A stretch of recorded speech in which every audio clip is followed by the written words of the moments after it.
This is the strongest female hip-hop album that we've got in some time. In a really long time. And perhaps it's because, for one, Doja Cat is really shredding a lot of loose skin here.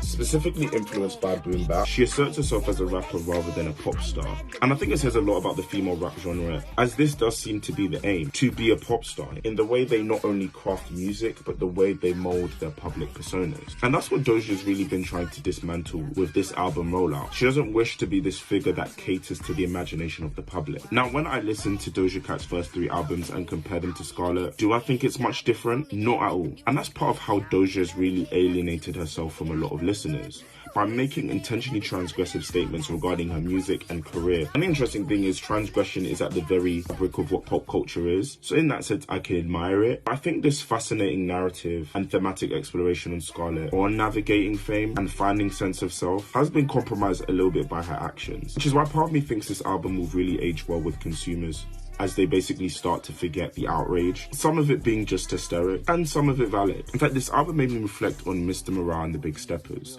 another rap album and an artist which I can imagine has influenced Doja Cat quite a lot, which also explores a conflicted and jaded sense of self, with similar forms of commentary on celebrity identity and culture. But much of the album is helped by the fact that that's pretty much all Kendrick had to say on the matter. There's been no public draw outs, air outs, or the need to even retract anything. And particularly as the narrative seems to be Doja liberating herself from public scrutiny and pressure, honestly, I don't believe she cares as much as she's trying to tell us that she doesn't.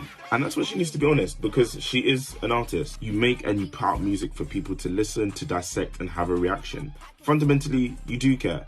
And that's okay. And to be honest, when I think about the overwhelming feeling of having to digest the thoughts and opinions of hundreds of millions of people, it is truly terrifying and overwhelming. I can't act as if the way she chooses to portray her contradictions on a public level is incorrect for her to do. But again, while the music in some parts isn't really this head-spinning course change for Doja, she is, at the highest degree, is more internally assertive and at her best. The elements that truly made us love Doja Cat are still here. She does place herself in the same genre as a Kendrick, J. Cole, Tyler the Creator, by really putting herself as a rapper first. Some of my favorites on here are Agora Hills, And I hope the cutters, whether they like or not, I wanna show you up, I wanna show you up. and Can't Wait,